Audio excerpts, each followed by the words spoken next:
ulertu bada, edo komunikazio falta, edo jakin da, ostimunetan ningu amelortzen. Barkatu, gehienez kamarakin zura dana grabatu, Ahora mismo evitan al cámara la grisa. Eta hori da ezin digitena, eta espero ¿Veis? eta ez da argia berta ingon. Galdera zailak. Bai, baina gehiago. Baina, serio, eta beste batutan, txorakirik egitan, bitzen ez mi ameneia, eta nola txorakirik egitan, aritu alantzike, orduan, gauza serio batzen dugu ameneko. Humorea beharko dira. Bueno, kike, Usturreko magalean jaiotako da, tolosan agia, osak euskaratetik tradizioa eta, en fin, pakete guzti hori jarruna daka, eta bere kidea gaur izango da, Izar Larruti, Andoain Garraz, erantzen bizi dena, eta berarekin gara egiten duna. Bakatu duzu izaro, baina nekien eta zure... Sorpresa bat izan da. Lasai. Kike, filologia lizentziatua da, jarduera profesionala euskalgintzarako alor askotara zabaldu du, euskara elkarteak sortu eta martxan jarri, soziolinguistika, umorea, komunikabidea, bertsolaritzan ere saiatua da, baita eskolak sortzen ere, telebistarako programatarako bertsoak ere idatzi ditu.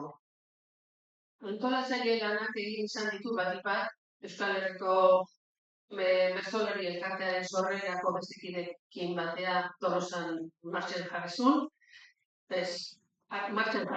eta Tolosako udaleko euskara zerbitzu burua izan da, Tolosaldeko bertso eskola sortu, baita beste batzuekin batea, eta bertsolaritza sustatzeko hainbat lan jarri zituen martxan ikastetxetan. Azken aldian oso ezaguna eta garrantzako da, ETV-ko programazioan parte hartzaile izan delako, baina baita ere idatzitu liburuak, aurreko baten hemen izan egitu usagai, eta programa fumatuena, horren inguruan, berbat ikusi eta ikasitakoa, gubernioak izango dira pentsatzen bati bat. Eta, bueno, batez ere agia da ontartean, lehen batxan.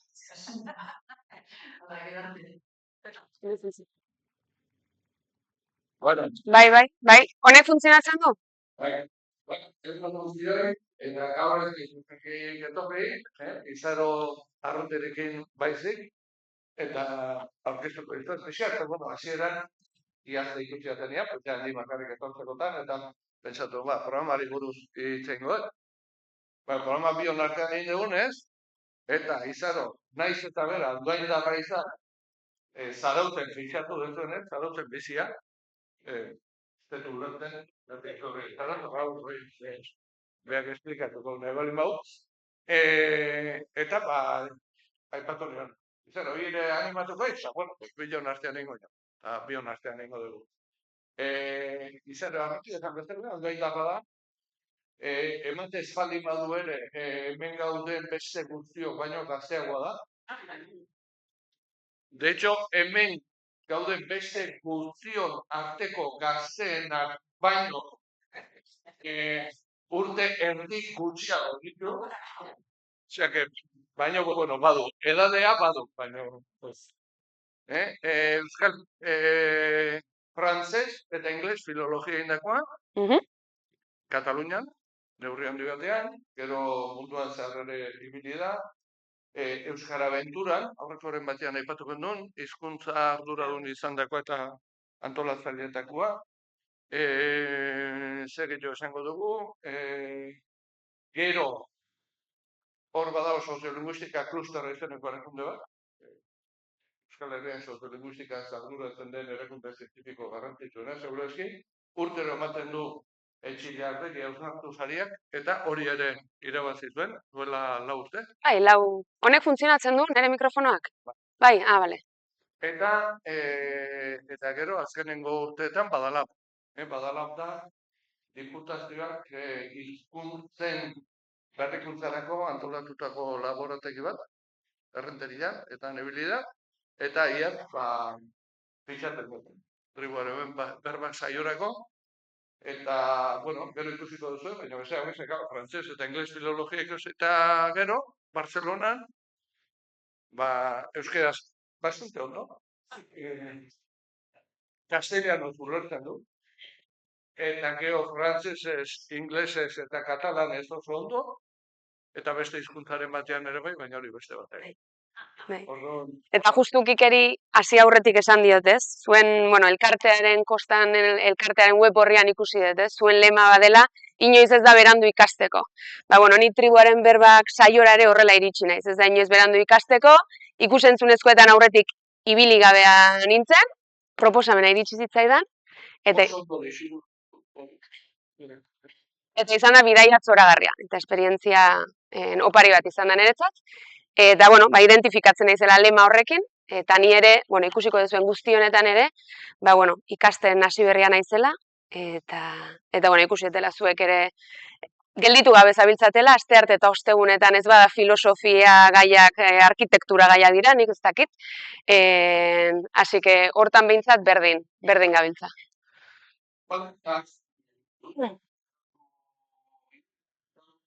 Eta dugu, argiakoa gaude, joango moldatuko bat. Guelga izitiko.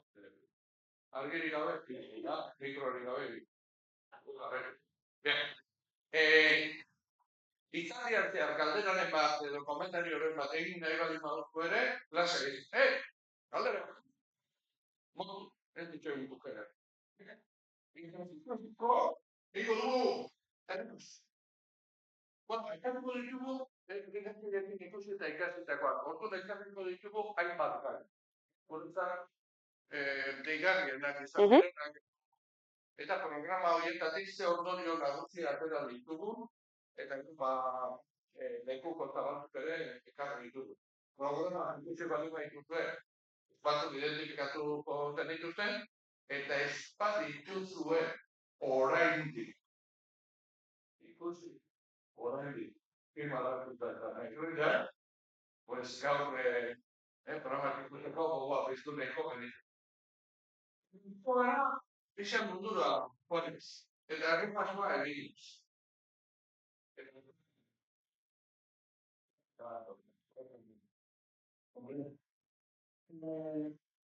Euskararen tokia mundua. Grabatu genuen programa izan zen munduko hizkuntza. Grabatu genuen London. Ikusten, ariketa hori dela bi urte egiten duela. Horren ikustean, gogoatu. Ariketa oso simplea. Beira, munduan daude, gero esplikatuko dugu, gutxi gora bera, 7.000 hizkuntza. Engondo, hemen daukagu eskala bat, zenetik 10. 10 legoke munduan hiztun gehien dituen hizkuntza. Zenda. Txinera, hori izaten da, txinera, inglesa segun nola kontatzen da. Baina, jarriko dugu txine. Munduan hiztun gehien dituen hizkuntza txinera, 10. Eta 0 legoke, azken hiztuna, joan den hilabetean galdu zuen Amazoniako hizkuntza bat. Orain pentsatu, baina ez esan. Euskatuko izuet, beso altzaten. 7.000 hizkuntza, 0-tik 10 eskala batean, ordenatuko bagitik, hiztun kopuruaren arabera, nun 10 legoke, hiztun gehien dituen txinera, eta 0 legoke, azken hiztuna galduen hizkuntza bat, numerotan hongo ditzaten.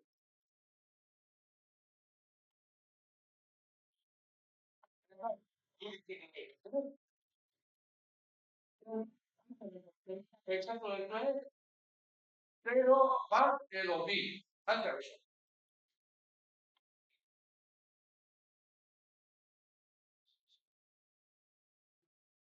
Hamabost, hamasei.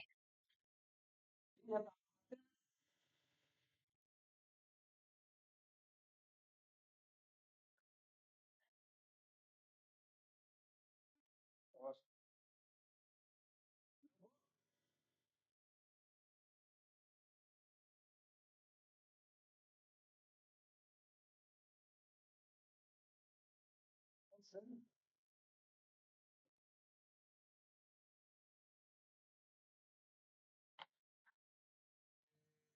zazpi,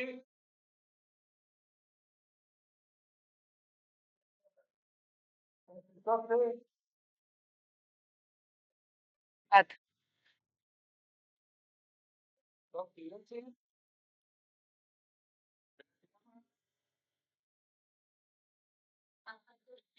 bueno, lehenengo konkurtsoa. Bueno, aquí, pues, zineten oso atentzioa.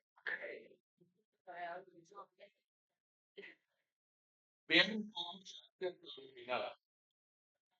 Hau galdetzen dugun hile guztietan, jasotzen ditugun erantzunak olakoak.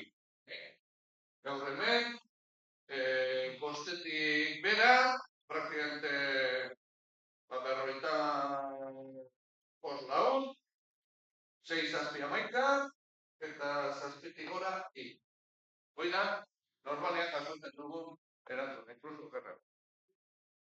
Atera egiten egian, jendeari esatean, euskera bak ez dugu, eke non iman batekin jadio, 0, bat, bi, jende gehiago erantzuten zuen, eta jote dinean, 2, 3, 4, 5, 6, 7, 8, behatzetik gora.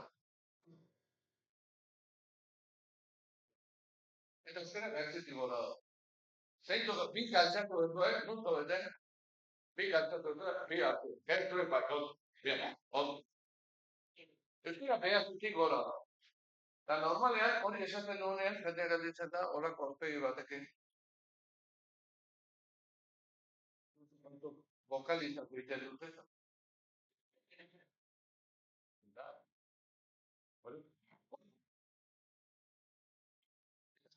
Eta esplikatzeko dugu.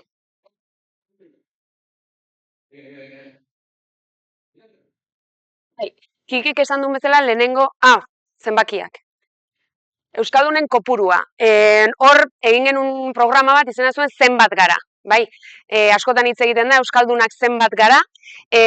Programa honetan lehenengo gauza egin genuen Euskalduna izatea zer den definitu. Kalera atera ginen, jendeari galdetu genion, zer da zuretzat Euskalduna izatea. Batzuentzat hemen jaio izatea, beste batzuentzat euskara jakitea, beste batzuentzat euskara jakin eta erabiltzea. Programa zehar egin genituna da, batu ezberdinak jaso, erroldetatik eta inkesta soziolinguistikoetatik.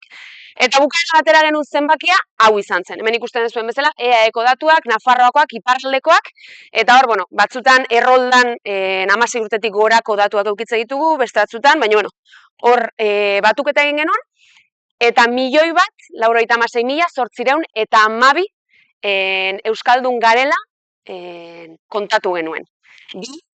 Euskal Herritik kanpo ere, hor Etxepare Institutu ezakit ezagutuko dezuten, beraiek euskera eta euskal kultura atzerrian sustatzen dute, haiei ere galdetu genean, eta agian honi gehituko genezkioke beste 63.000 euskaldun.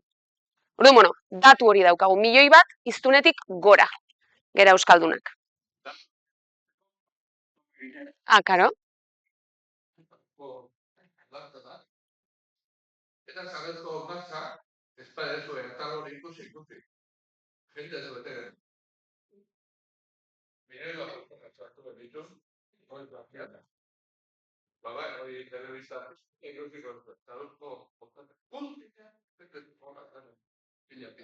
Eta marea bera zeon, eta kabitu zian. Eta hau, zertatu ere, zintazioaren bila, Hori da, Londresen, hor lehenengo programak izena zuen hizkuntzen mundua. Eta hori interesatzen zitzaigun nolabait euskara kokatzea munduko hizkuntzen artean. Mundu mailan daude bi erakunde hizkuntzen jarraipena egiten dutenak, nolabait kontaketa eta sailkapen bat. Hor alde batetik badago UNESCO badakizu gizateriaren ondarea babesten du, baina UNESCO ezezkoa esan zigun. Besteak beste, UNESCO 2010ean atera zuen munduko hizkuntza, galtzeko arriskuan zeuden hizkuntzen mapa bat. Eta horrek, tensio guk dakigula, tensio politiko batzuk edo sortu zituen, eta ez zuten onartu gure bueno, proposamena edo. Baina, beste erakundearen gana joan ginen, eta hau da, etnolog. Eta elkarrizketatu genuen, bueno, etnologik berdina egiten du. Munduko hizkuntzak jarraipena, kontabilizatu eta sailkatu. Eta Londresera joan ginen, eta Ali Robinson, etnolog erakundeko ordezkari bat elkarrizketatu genuen. Eta galdetu genion. Bueno, Ali, euskara non kokatzen da munduko hizkuntza hoien artean? Eta bueno, hau erantzun zigun. Ali, euskara non kokatzen duzue? So because Euskara is used in an official capacity in some Basque regions, we classify it as EGIDS 2. Zer esan nahi du horrek? Well, what's amazing is that it is still an EGIDS 2, even though it's been under threat for such a long time. Some people would even say that it's been under threat since the Romans. So the fact that a language that has had the challenges that Euskara has had is actually very unique. Bera, esango zenuke euskara kasu aurreratua dela gainontzeko hizkuntza gutxituen kasuan. Yes, as we've seen, Euskara has an EGIDS value of 2, which is very strong, and it has 1 million speakers, which is actually also a very significant number. If we look at the number of languages in the world, we mentioned that there are 7,159 living languages known in the world. Of those, only 456 have 1 million speakers or more. So again, we see that it is quite a bit stronger than the majority of minoritized languages in the world. Bai, hor alik bukaeran momentu batean aipatzen du ezoiko kasua eta kasu aurreratua. Eta bueno, hau ere hemen ere pasatzen da, ez? Milioi bat hiztunen kopurua esaten dezunan jendea harritzen da. Harridura sortzen du, ez? Askotan aipatzen dugu. Hori ohikoa da gure sensazioa badelako beti alderatzen garelako, inguruan dauzkagun hizkuntza izugarri haundi hoiekin, ez? Kasu honetan, bueno, gaztelania eta frantsesa. Eta bueno, Aliren elkarrizketan horrelako, bueno, grafiko batzuk eta egin genituen berak aipatzen dituen datuekin.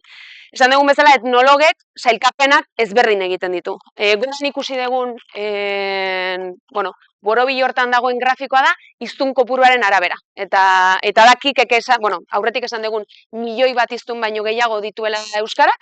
Hor ikusten dana naranjez, hor kokatzen dira munduan dauden hizkuntza guztien artean milioi bat hiztun edo gehiago dituzten hizkuntzak.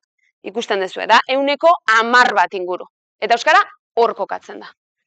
Eta hor kokatzen da, eta hoien artean ere kasu aurreratua. Ze normalean, hori hiztun kopuruaren arabera. Eta hemen kokatzen dituzte ofizialtasunaren arabera. Ofizialtasuna, bueno, hizkuntzak gizartean duen indarra, osasuna, ofizialtasuna esango dugu. Eta hemen kokatzen dira, bueno, nazioartean edo estatu mailan ofizialak diren hizkuntzak oso gutxi direla. Eta jarraian euskara bigarrenean kokatzen dute. Euskararen kasuan, bueno, euskaren kasuan eskualde mailan, lurralde konkretu batean, ofiziala delako, bai? Eta, bueno, hezkuntzan ere erabiltzen delako, eta instituzioetan ere, gobernua eta erabiltzen delako. Orduan, eta hemen jartzen du, hizkuntza gehien hemen kokatzen dira, hizkuntzen 173 hemen dago, baina euskara bigarrenean kokatzen da. Orduan, bueno, datu, bueno, gutxitan hitz egiten da datu hauen inguruan. Gure burua beti enpatu dugute txikia gabe, ibalizatu egiten dugula gure burua, Eta uste dut honek ez du hobetzen gure euskararen egoera, baina kokatzen gaitu beste puntu batean, Esango nuke 3 puntu handi egingo genitu, batean daudeke munduko hizkuntza erraldoiak, izarrok aipatzen zituena, baina egia 15. Bai. Frantesa, inglesa, alemana, holandesa, arabiera, txinera, japoniera, errusiera, eta beste bezala. 15. Ez gehiago. Gero, lehen mundu horretan, horiekin batera, leudeke, izatu hizkuntzak, oskoko hizkuntza ofizialak, gaur daude, eskortzen dira, islandiera, esloveniera, sartzen da persiera, sartzen da kamboiera, baina munduan ere ez dira baino gehiago. Eta hirugarren puntu batean, egongo binateke, hizkuntza gutxisua, hiztun kopuru, badaukagunak, nolabaiteko ofizialtasun badaukaguna, handiagoa dugu. Eta kimendu sozial handi bat daukagu. Egoa edo txikia. Eta hor, eta volumari, euskaldunena dala munduan dagoen erreferentziarik garrantzitsuen denako. Euskal komunitatean gara, hizkuntza berreskuratu, arrakastatik, jamar bat, bideratzen ari garen, eta bakarretako. Horrek egiten gaitu, munduko beste hizkuntza askoren hartzen. Horreaten nahi genuen, lokapen hori egin programa honetan. Kuriosidade bat. Hor ikusten dutuen, elkarrezketa aleri egin genion, Big Benen parea. Hor Big Ben ikusten duen. Eskalera hauetatik etxitan, bali bat zarte lotoretan, maiz egin guen. Zara, eta lotu egin duen. Lotu izan bez. Eskalera hauetatik etxitan, dago, nola zan? COVID garaian, Erresuma Batuan, hil ziren pertsonen memorial antzeko bat izenekin, hola bihotzak eta marraztuta daude, eta hori elkarte batek bideratutako zerbait da, eta jakin genuen, ez dakit zuri norbaitek idatzita edo Twitterren bidez. Bueno, hor badaudela holako plaka batzuk, pixkan memorialaren azalpena egiten dutena. Eta ez dakit, 7-8 bat hizkuntza edo daude, eta horien artean, euskara dago. Estatu hizkuntza, 20 bat, bai.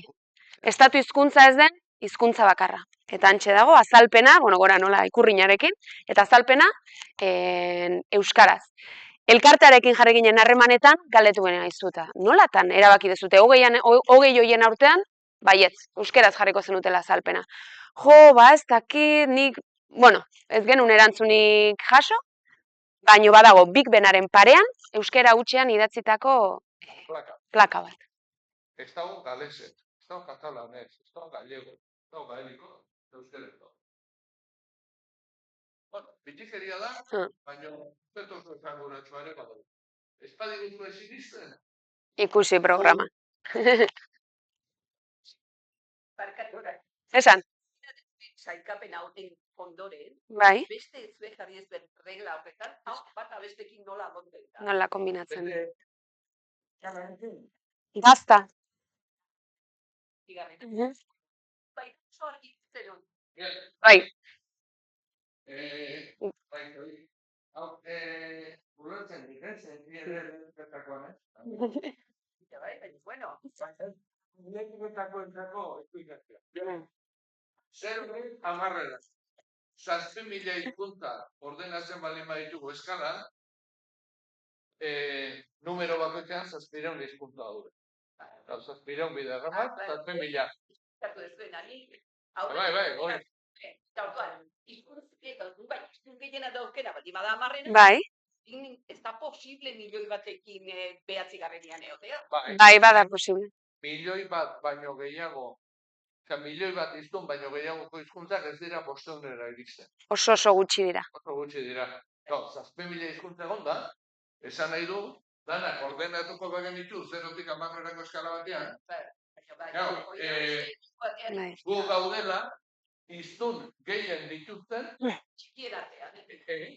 110 horren barruan. Gauza da, 7.000 hizkuntza horietatik, 6.000 eta 700 euskara baino hiztun gutxiago dituzten. eta noski 9 eta 10 horren artean, 110 horren artean, batera daude euskara milioi batekin, eta txinera, banik zerrakit, 300 milioiekin. Bai, batera daude. Baino, tematiainoko alboan duen esplikazioa. Eta gero, baino datu gehiago, beste bat. Wikipedia dauka sailkapen bat, bertan argitaratuta dauden, hizkuntzen arabera, argitaratuta dauden artikuluen arabera. Wikipedian euskera dago 33. lekuan. Oraindik askot gora. Euskarak baino hiztun dezente gehiago dituzten hizkuntza asko Wikipedian artikulu gutxiago ditu. Hori da hemen dagoen dinamika sozialaren eragin. Horregatik esaten dut, hirugarren multzoan, hizkuntza gutxituen multzoan, gurea da esperientzia aurreratuenetakoa, eta hori da helik ere esaten zin da. Eta ere, guagaren beste programa bat egin genuen, nola ikusten gaituzten. Hori izan zan pixkan, beste hizkuntza komunitateetatik nola ikusten gaituzten. Zer ikusten digute, non ikusten dizkigute indarguneak eta non aurguneak. Nola egiten du, horren bila joan ginen. Hor, elkarrizketa hau ez dugu erakutsiko, baina elkarrizketatu baina erakutsiko bat da Garabide. Interesatzen badikaz zituen, saltzeatu interneten, gaia. Garabide da, ONG moduko bat, kooperazio linguistikoa egiten duen. Urtero etortzen dira Euskal Herrira, batez ere Amerikatik, erderaz, harreman gehien erderaz da, baina baita ere aurten egon dira, Australiatik etorritako indizenak, egon dira kurdoak, egon dira Afrika iparraldeko amazikak, bereak, egon dira mubiak, Ginea Ekuatorialekoak, eta gero batez ere Amerikako jendeak. Eta hauek etortzen dira urtero Euskal Herrira, hogei galdau, ikustean ez ere egin. Eta hemen ikusten duten horretatik esperientziak, iniziatibak motibatzen dira, eta itzultzen dira berren herrialdetara, hemen ikusi eta ikasitakoa martxan jartzera.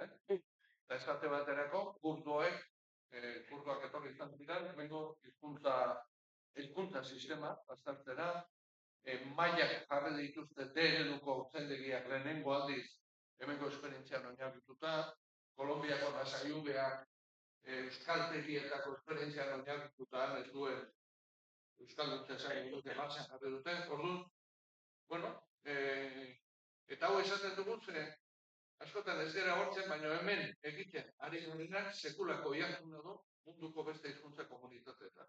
Hau, uste beti aipatzen duela, buruzan izkitsuak batek nola behin Frantzian, que los vascos no nos podéis fallar. Eta ere esan nahi ziona zan, Euskaldunok aurrera egiten dugun neurria, munduko beste hizkuntza komunitateentzako badagoela referentzia bat, badagoela motivazioa, badagoela esperantzia. Beraz hemen egiten dana, askotan gutxi ez den dugun hori, oso garrantzitsua da munduko beste hizkuntza. Eta bueno, joan ginen, nola ikusten dezue euskera munduko beste leku batzuetan. Hemen, bila hori. Bai, hor Londresera joan ginenean, nik ikusi ezen bezala ez, Ali elkarrizketatu genuen, etnologek ordezkaria, eta gero elkarrizketatu genituen, bueno, kasunetan Garazigoia eta Jon Sindreu, eta beraiek galdetu nahi izan genien, beraien arlotik, nola ikusten duten euskera, bueno, munduko gainontzeko hizkuntzen artean, eta panorama, bueno, global batean. Iratigoia da, Londresen bizi den idazlea, ikusentzunezkoetan aditua, eta BBC eta Sky bezalako, bueno, kateetan ibili izan da lanean, eta momentu honetan nazioarteko aholkularitza batean dabil lanean. Eta galdetu genion pixkat hori, Garazizuk, euskara nola ikusten duzu edabideetan, bai? Mundu mailako edabideetan, egoera eta erronkak, gaur egun dauzkan erronkak euskerak. Tentsio bat, goitek datozkigun indarrak, teknologia indarrak, Google, Metak, Microsoftek ez dute egin behar ahalegin berdina hizkuntza guztietara berdin iristeko edo leku berdin egiteko, ez?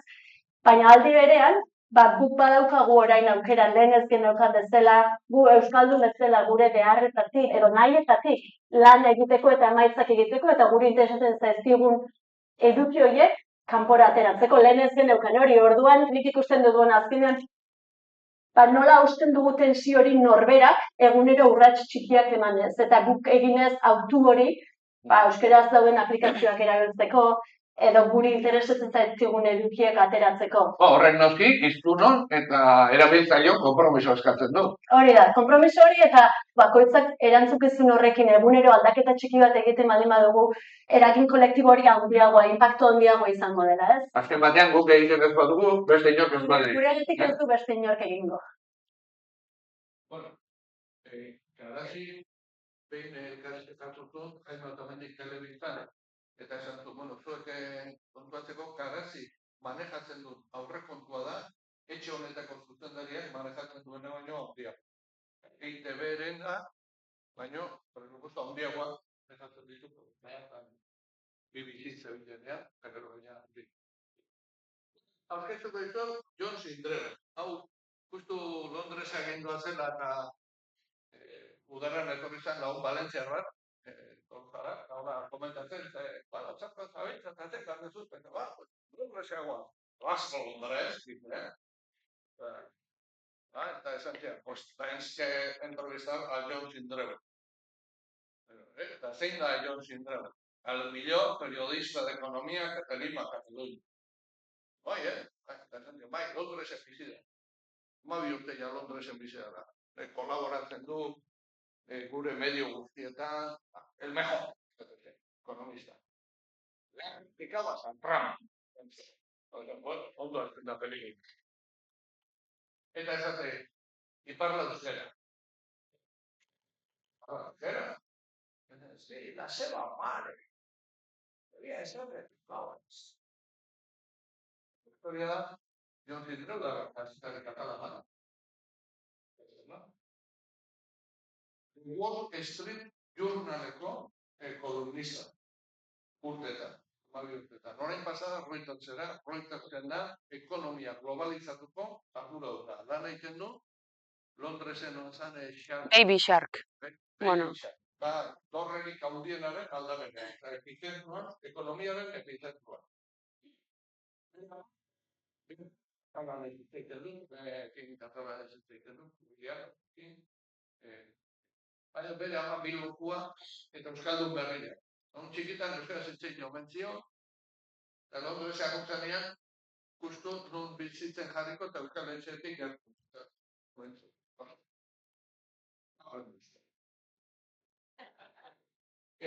Hau da, euskeraz ematen duen lehenengo elkarrizketa.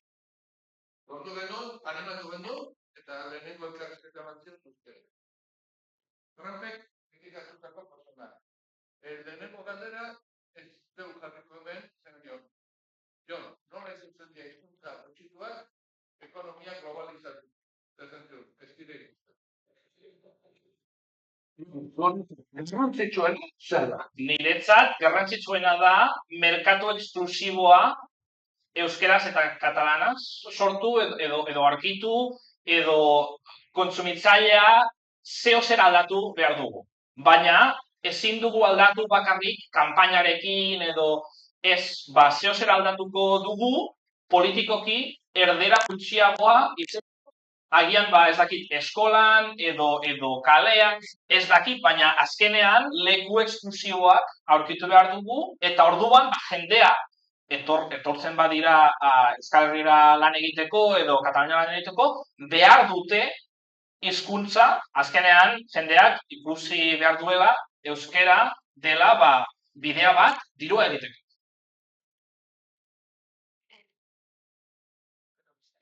Zelanean, sistema bat, ekonomiaren, unea, eta esaten du, euskera, behar ditu, espazio espezifikoa. Erdera gutxea dutzen. Ikusten dut. Guretzat. Hemendik, biziat eta labur, konklusioetako bada, eta bi hauek ez dut, gaina argiago betitu zitzaigun, hau ja, maila globaleko gai bat, azkargoia. Baina ez hizkuntza gutxituena bakarrik, baita estatu hizkuntza direnak ere oso kezkatuta daude, asko beren etorkizuna.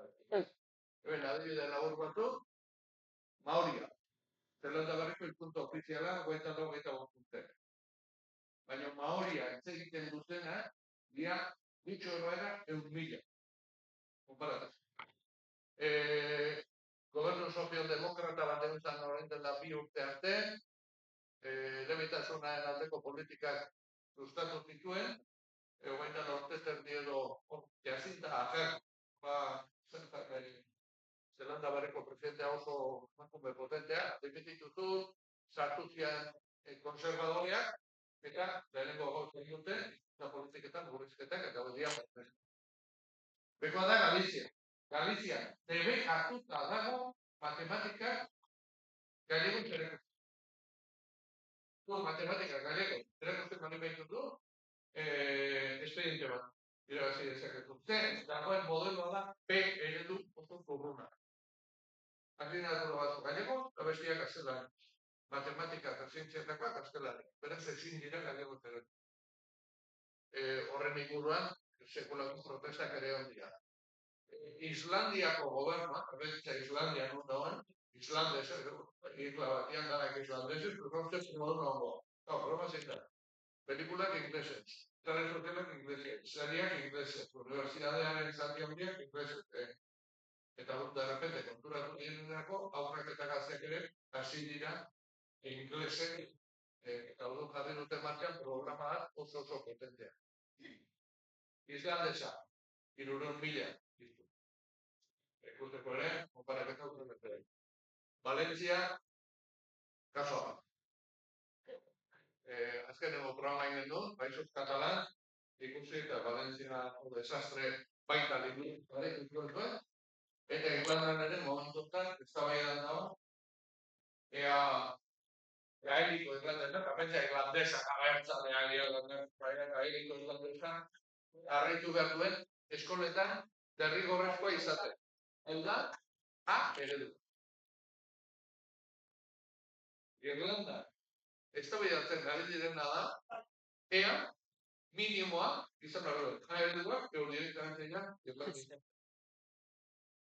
Ordu, eta jarraitu behar duz, gure pertizetan.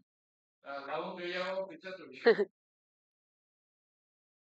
Hori da, nola ikusten gaituzten izeneko programan ere, ez barkatu. Hau bai da, bigarren elkarrizketa hau bada nola ikusten gaituzte programakoa, baina hau da Kataluniakoa. Eta Katalunian elkarrizketatu genuen Ferriol Masip. Ferriol Masip da, Kataluniako generalitatean hizkuntza politiketan lan egiten du, eta da Oksitanoaren arduraduna. Oksitanoa hizkuntza ezaguna egiten zaizue? Bai, Katalunian, gaztelania, katalan eta oksitanoa ere ofizialak dira, Aran Baiaran hitz egiten delako.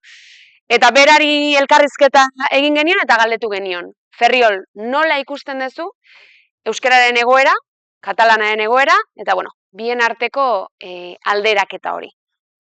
Zuk Euskal Herria ongi ezagutzen duzu. Gutxi gora, bera? Bai, non ikusten gaituzu euskaldunok indartsu eta non ahul. Nik ez dut ahulik ikusten. Europako hizkuntza gutxitu bakarra da, hiztunak irabazten duena. Badira komunean ditugun erronkak, Ferriol. Bai, naiz eta gure kulturak desberdinak diren, elebakartasuna inposatu nahi digutenak berdinak dira.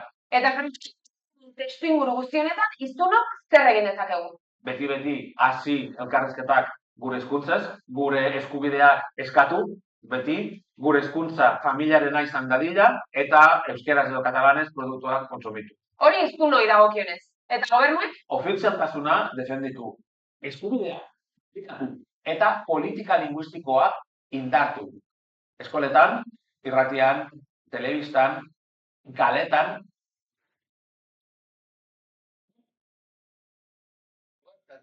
Hizkuntza politikan dabilen baten begiratu Euskal Herriari. Eta hurrengoa da Patrick Darby. Patrick Darby. Belfasten jaioa. Inglesetan, nuski. Eta gaeliko irlandesa ere ikasi zuen gaztetan. Bizizarrez, jarra da, Damasei urtekin erakitu, nibariko etxetik, eta galesera joan. Galesera joan zenez, galesa ikasten hasitzen, eta momentu hontan da, Edimburgo, Cardiffeko unibertsitateko Gales hizkuntzaren arduraduna. Galiare galdetu baino, Galesetik nola ikusten da euskara? Galesetik behiratuta, zer ikusten duzue baliagarrien Euskal Herriko esperientziatik? Nik uste dut gauza asko daude. Egon gara hitz egiten hizkuntz perfenei buruz. Hori da administrazioan gertatzen den gauza bat, ondo. Baina nik uste dut bada hemen kaleetan ikusten zen euskararen aldeko grina edo. Hori da begi bistakoen den gauza bat. Eta oso politxa da. Orain nik uste dut bi gobernuaren arteko loturak joaten dira sakontzen, peska. Nire aldetik, prestatuko litzateke lotura horiek sakontzea.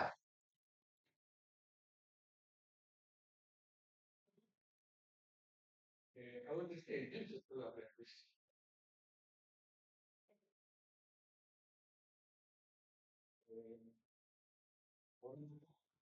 Ere ez dago munduan, baina hain gutxi ere ez dira.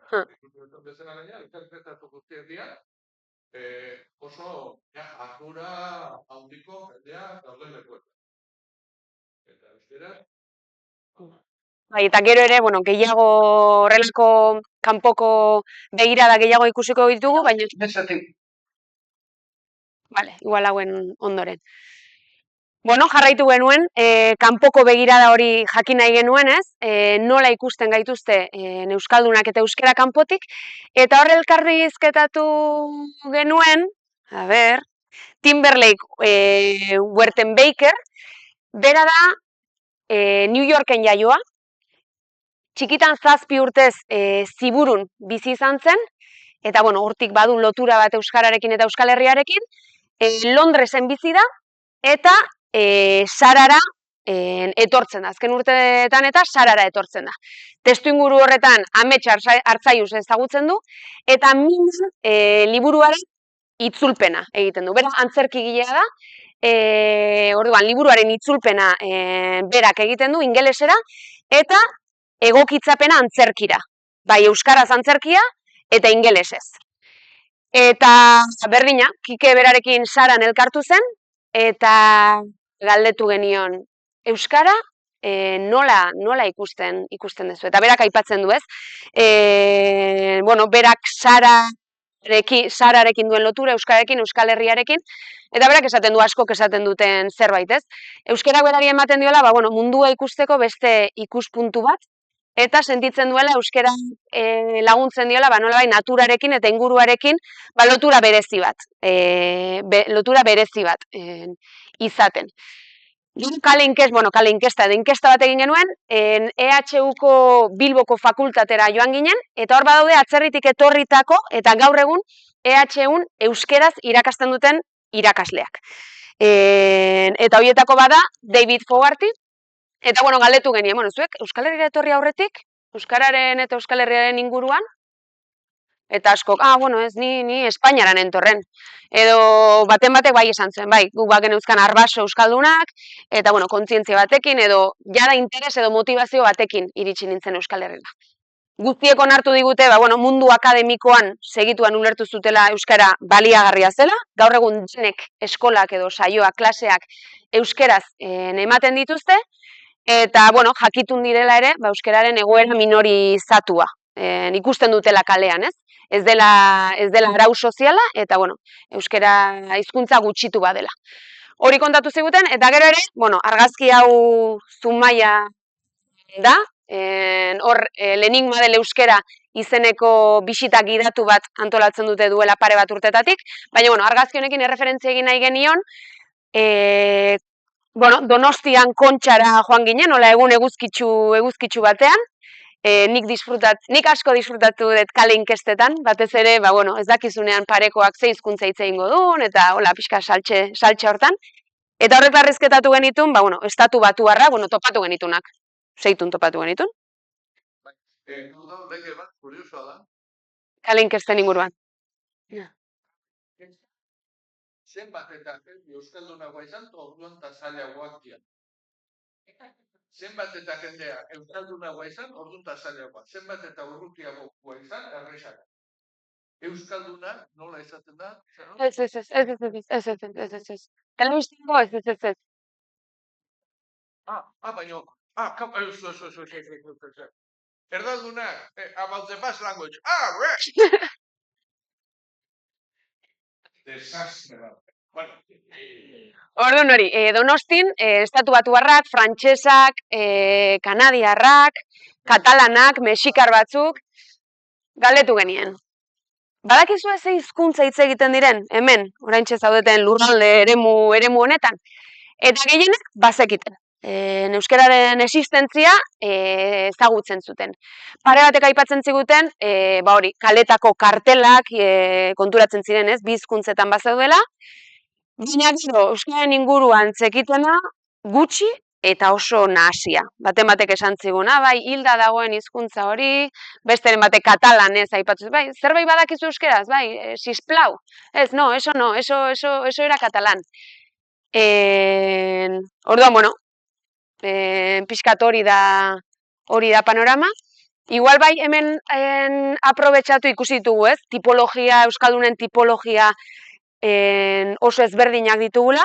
Eta, bueno, tribun, ikasi edo nabarmenduko genuken zerbait edo ikusi deguna da, euskarara gerturatzeko bideak eta metodologiak direla oso anitzak. Bai, badago jendea euskarara gerturatzen dena musikagatik, maitasunagatik, arbasoekin, arbaso euskaldunak zituztelako, motivazio politikoa edo linguistikoa, Ferriolek esaten zuen, nik euskara hasi nintzen ikasten, Euskal Herria izugarri gustatzen zitzaidan, udaran Euskal Herrira joaten nintzen, eta han ez nuen gaztelania hitz egin nahi. Orduan euskara ikasi zuela. Kasu bat ere. Bueno, Valentzian, momentu honetan, euskara ikasten dira 200 pertsona baino gehiago. Lau baino gehiago. Eta han, gitaro gaintzun ekarrizeta, Laurak bat, Euskal Etxean eta Garrazientzion, bazegoen gizon heldu bat, eta, bueno, gaixuak esan zion, bazeukala gaixotasun bat. Yo tengo una malaltia mental. Y el médico me dijo, o paras a Coachín o aprendes una lengua. Y a mí el agua no me gusta. Entonces estoy aquí a aprender. Horreko kasuistika. Bueno, bauda pixkat, ikuntzen mundua, konklusio guzti horiek atera ditugu. Eta horretiko, beste, beste gero da, eta nola Euskal Herrian nola ikusten dut. Gordo, ikerketa bat euskararen marka egitenekoa, eta horren atal bat izatzen euskararen marka. Ikerketa honetan, ateratzen ziren, ezaugarri erazten zaizkio euskarari. Eta hori da Euskal Herria osoko jendeari galdetu. Euskaldunen nahi zertan. Gordo. Entzuena, euskara polita da.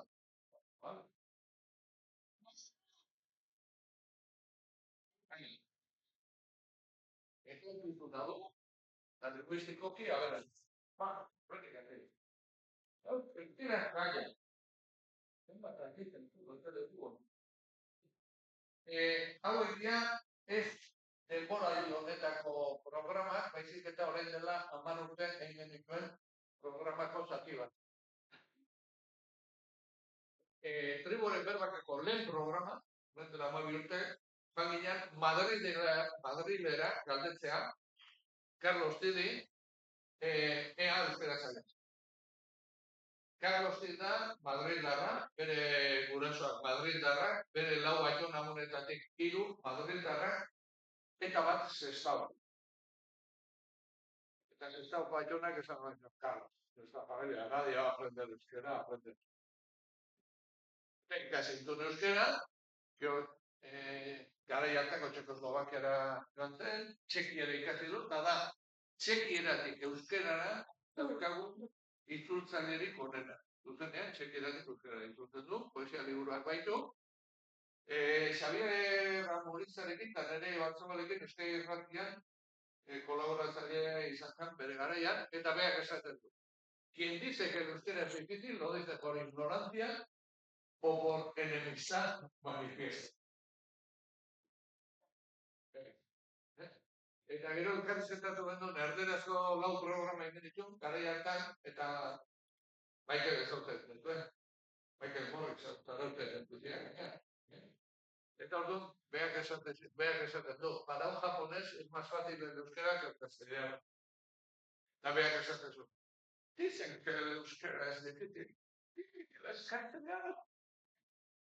¿Por qué dicen? Puedo y no puedo. Y cómo y no puedo. No,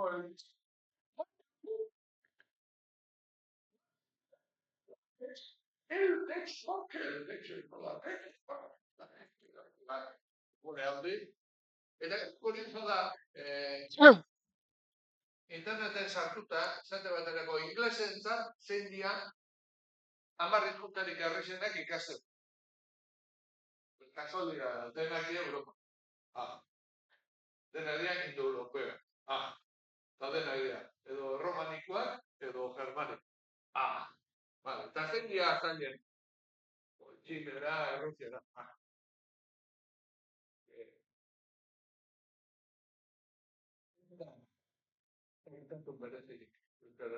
Beste historia esaten du.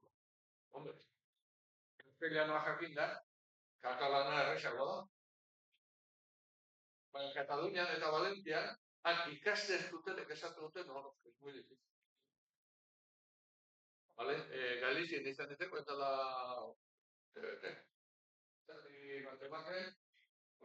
bakar batian, eta gallego esaten duten, y mucha gente dice que el gallego es difícil. Pues eso, visto desde Euskal Herria, es un chiste, pues, eta, gertutasun linguistikoa bada, baina Euskal Herria bestera ikastea, inglesa ikastea baino gauzagoa da. Okere gehiago du. Borontate kontu ere. Bueno, niko, usten kombineitea egula, pultzatzea. Eta pultzatzeko, pues adibidez. Bueno, hau da ere lehen programako elkarrizketa bat. Ez dakit, norbaiti ezaguna egiten zaio mutil hau? Ez, medioetan nola tartekat. Bueno, Dylan Ingalls. Bera da Bristolgo gazte bat, eta Kikek badu bere amak, sorginkeriaren inguruko, ikerlaria da, eta Euskal Herrira pare bat bidaia egin izan zituzten txikitan.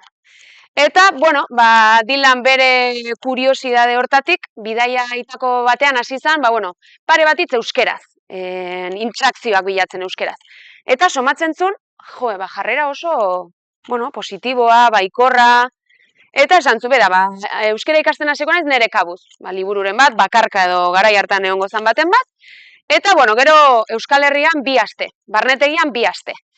Eta, elkarrizketa pixkat horren inguruan egiten genion, bere hizkuntzak ikasteko interesa, eta euskera zertarako, zergaitik, eta bere harremana euskerarekin. Zenbat hizkuntza hitz egiten dituzu? Komunikatzeko mailan 10-11 gaurren. Batzuk Europakoak, beste batzuk ez dakit Asiakoak edo. Ikasi eta besteak ez dira azten. Hor geratzen dira. Esango, igual erdoindu pixka bat bai, baina 5 minutu hizketan eta bueltatzen zaizu guztia. Eta euskarara ere iritsi zara. Nola izan da bide hori, prozesu hori? Oporretan izan du ginen Ipar Euskal Herrian.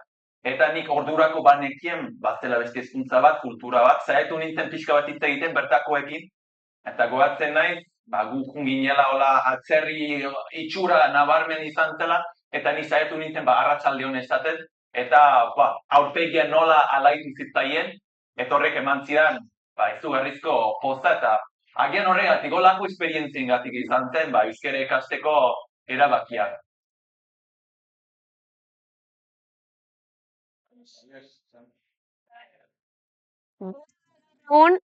Edimburgoko Unibertsitatean euskara irakaslea, irakasten du euskara, euskal kultura eta euskal, historia.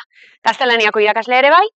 Eta, Dylanen figurarekin edo elkarrizketarekin erakutsi nahi genuna da, pixkat, Kikek aipatu du zailtasun erlatibo hori. Dylanek aipatu ditu ere esperientziak.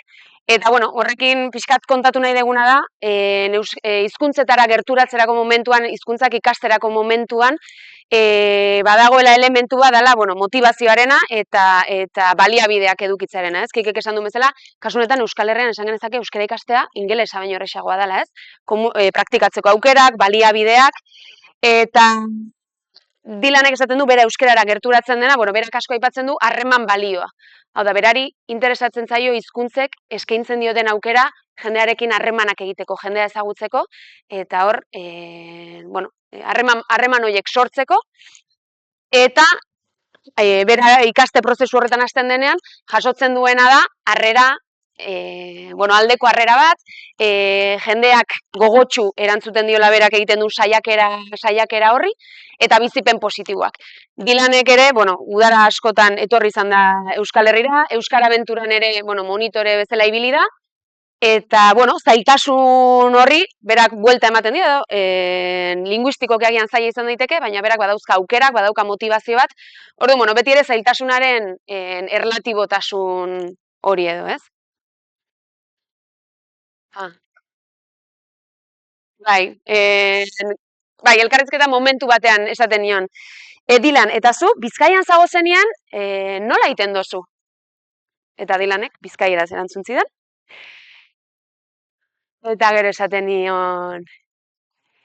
Eta Xibeiua? Xibeiut zemaiten duzu? Eta bai, prefusta. Eta, bueno, xiberotarrez ere moldatzen da.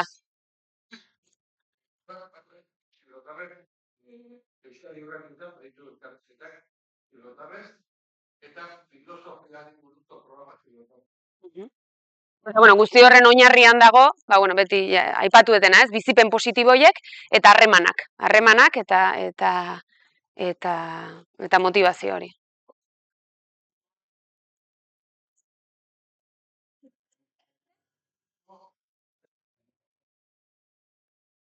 Hemen, Euskararen marka ikerketa horrek, hasieran esan duenak Kikek.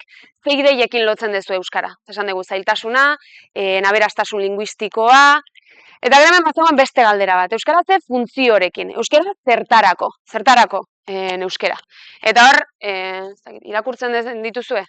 Bai, bale, 1, 2, 3, 4, 5, 6, 7, 8, orden hortan doaz. Orduan, badirudi ikerketa honek esaten du oraindik ere jendeak Euskal Herrian euskarari ematen dion funtzioetako badala baserriko gaietarako, baserriko gaiak.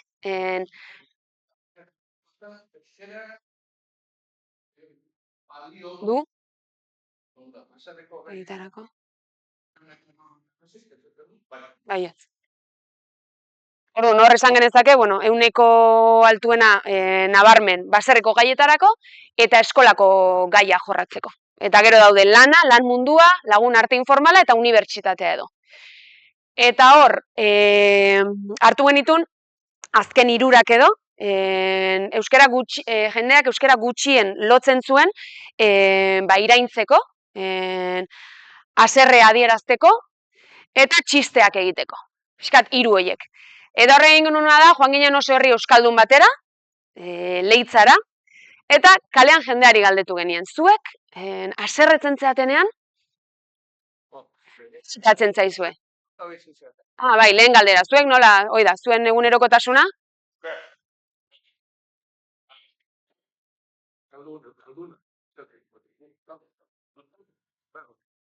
Eta gero irainen inguruan galdetzen genien. Bueno, eta haserretzen zeatenean, ze ateatzea eta. Bai, lehenengo hitza hor, mekauen bat hola,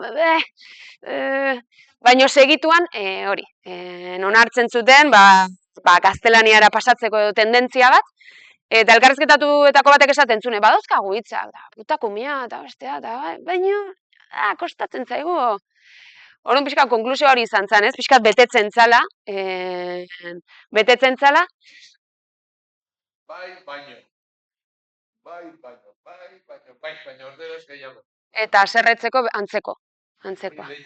Bai. Eta hor, bueno, pixkat agian lotura egin edo aipatu izan deguna. Bueno, hizkuntzak aldatu egiten direla, badela hizkuntzaren ezaugarri ohiko bat, hizkuntza guztiak aldatu egiten direla.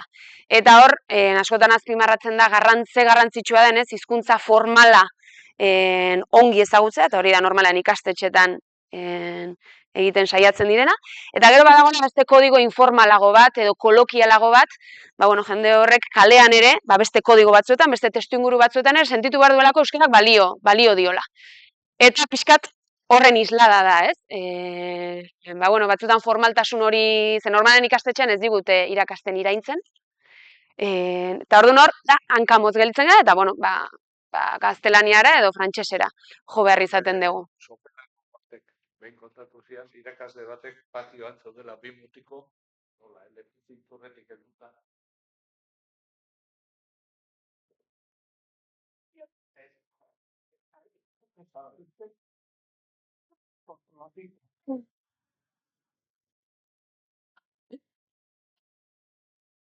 Mutian lima okazu. Bestian bakarrik tontolapiko, hau beten behar da. Hoxe, hau pixkat, markaren inguruko konklusioa, gero, bai landu dugu ere, programan euskararen historia. Bereziki Nafarroakoan eta frankismoan buruz. Atalen.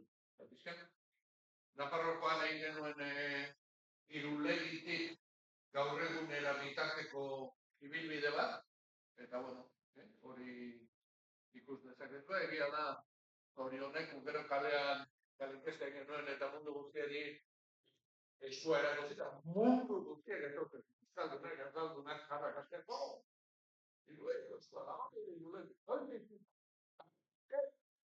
eta izan da, zori honeku, izan da gero,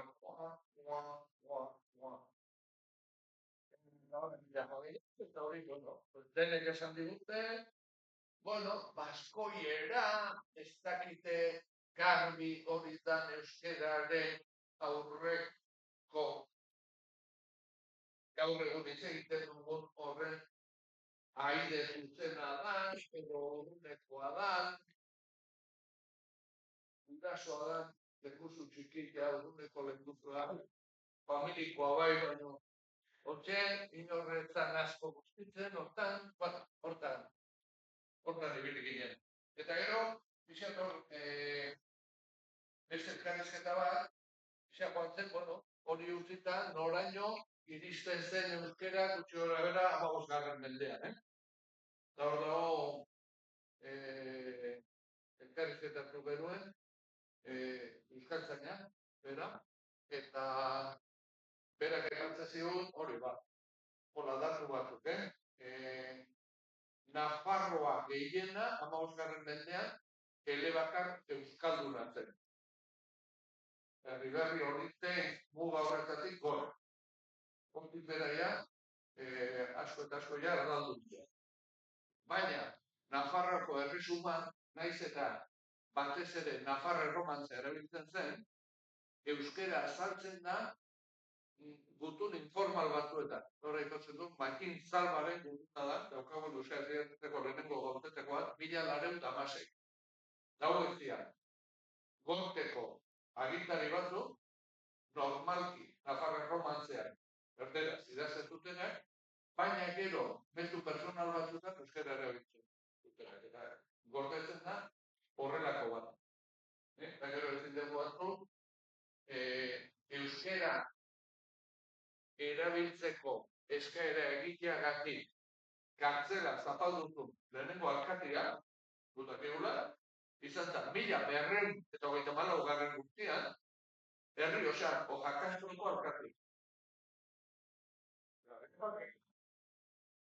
Jakasto, Ezkaretik 5 kilometro da dauna, 1234 urtean, alkate horrek esekitu zion orduko Kastillako agintariari, berako herritarrek, poduaren bidez, eskubidea zutela euskaraz deklaratzeko.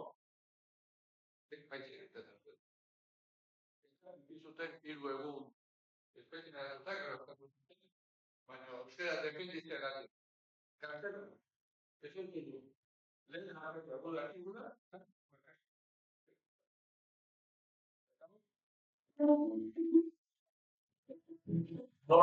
Hitz egin izan du da euskara, eta Horko mendarte edo zulo moduko horretan daude Murillo eta Zarragaztelu. Badugu dokumentu bat, Murillokoa, 1400 ingurukoa, eta gero, beste aldetik, Santakara, Itilaz bera, Beire, Herri Berri, Tafalla, San Martin, horiek erdaldunak izan du dira. Muga, Gerindan egonda, hor Izorrota Garmendi hartan, ez? Eta orduan gero, urrango herri euskalduna Puiu da.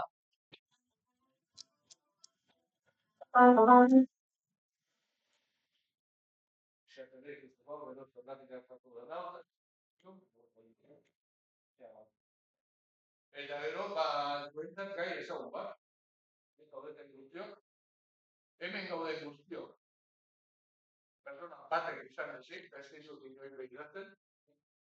Eta dut, landu genuen gai. Frankismoa landutakoan, nahi izan genuen, frankismoaren lanketa etorri zen, askotan, institutuetarakoan, incluso izaro baino gazteagoak dian pertsona aurkitu, eta galdetzen dizu, euskara esatik egin du atzea. Eta guztu zezak gaiztua. Eta eskintu, euskara egin. Eta hori nezintzen ez kalean ezintzen euskara egin. No, pixan pelikula, oso indio eta bakeroen pelikula. Hori nizan, bueno, bazen frankismoa geixagoa.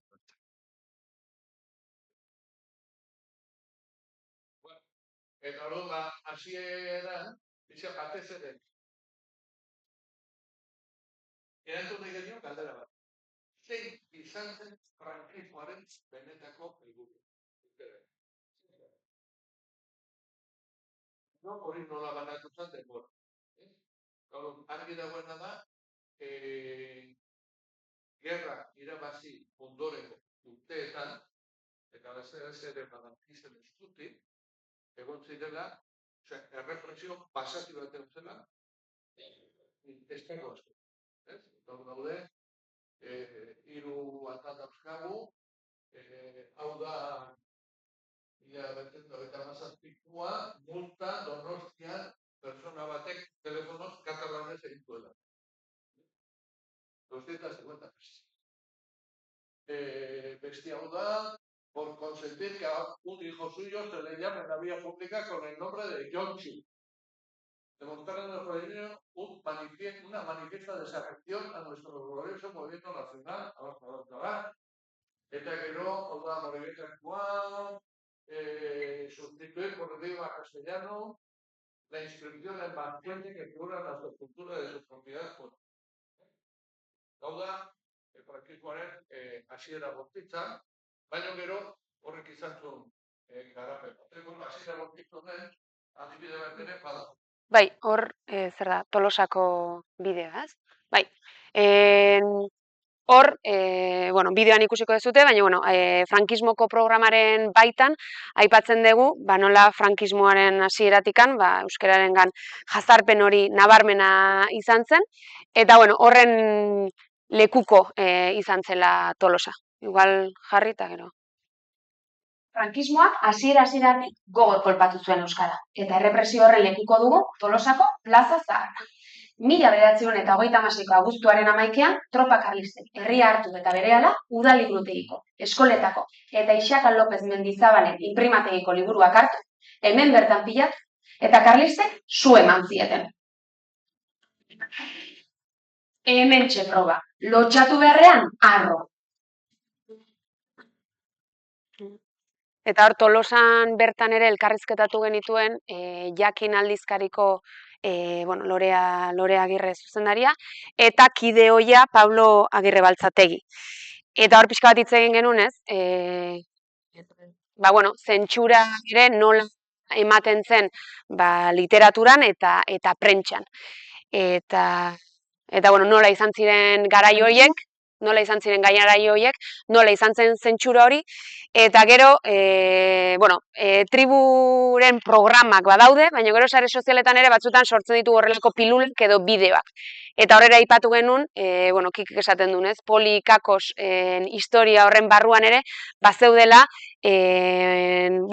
zirrikituak edo, nolabait egoera horri aurre egiteko edo. Eta hor badaude kasuak, prentsak eta aldizkariak, erbestean, euskara hutsean, erbestean publikatu zirenak. Bai, eta gero pixkat, esplikatzeko, ez dute ulertzen, nola da posible, 1945 berso txapelketa bat gertatu izan. Eta esatzen berrekat. Gaina hori aprobetsatzen nahi dira, eskuit muturreko medioak eta persona batko, izateko, no? Eta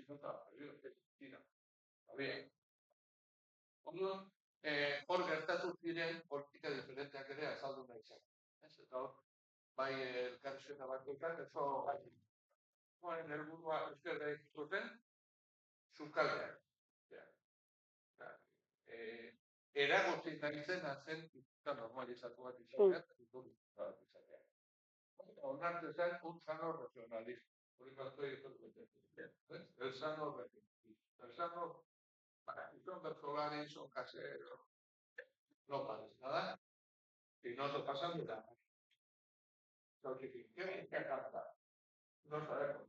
Va a cantar, ahora quiero, eta, bueno, historia horiek baditugu. Gero, hezkuntza elkarrizketatu genuen Lontxo Zubeldia, guida, baino pare bat urte zaharragoa, hortan kuadernoa nahiko formatu egin, guaindala pare bat urte altrafian atera genitun eta hori bilizan, no volveré a hablar vasco en la clase, mila aldiz, kopieto gure izan zuen kuaderno. Edo, aplazeko hartu zituen, euskaraz hitz egiteagatik. Gero bazian, curiosamente, hori Nafarroari buruzko atalean esplikatu zion Sagrario Alemanek, Sagrario Aleman da Euskaltzanek, eta esan zion, 1998an, Nafarroako diputazioak diploma eta dirua ematen zien sari bezala, familietan euskaraz hitz egiten zuten. 57. Eta Nafarroako diputazioak. Aerozean, beste personaje berezila, Javier Urmeneta. Urmeneta tarren, kusimusukoen, aita. Divisiona, hau izan zen, gerra aurretik nazionalista zen, gero familia, Sisko kontatu zion, idurrez, aitak izan ziola zenen, zoaz hauekitzu, deno garbituko gaituzte, frankistekin jotzen, Division Azulen parte hartuzun, general edo koronel edo izan zen, Iruñeko alkate frankista izan zen, Kaja Horreuzten Navarrako presidente izan zen, baina hori zen bitartean, kondatu zituen, lehenengo ikastola publikoa, euskarazko aldizkariak sortu zituen, horrelako kampainak martxan jarri zituen, orduan, erregimen barruan zeuden kontraesan horiek ere, aipatu behar izan genituen, eta gero nola izan zen posible, euskara barrua, euskaltzeniak, frankismo barruan, batera Eta hor gero ere kalera atera ginen, programa guztietan daude kale inkestak, eta kasu honetan jakin nahi izan genuen justuki, Kikik esan duena, ez? Historia honen, errelatu honen, ze iritsi zaigu, ez? Generazio gaztei edo ze iritsi zaigu, ze transmititu da. Eta, kalera atera ginen, Frankoren, irudi nahiko ohiko bati, aldaketa txiki batzuk egin da. Pixka koloretsuagoa, Espainiak pintatuta, hola txaketa dotore bat tekin agertzen da, eta gaztei galdetu genien. Badakizuen orden, badakizue ze harreman zuen euskararekin, guztiek ezagutzen zuten, eta guztiek, pertsonan, ez? Eta hori, guztiek bazeukaten ideia bat, ze papere izan zuen euskararen, kasu hartan euskararen egoeran, eta euskararen, jazarpenean. bai, ezagutzen zuten. Bueno, hori historia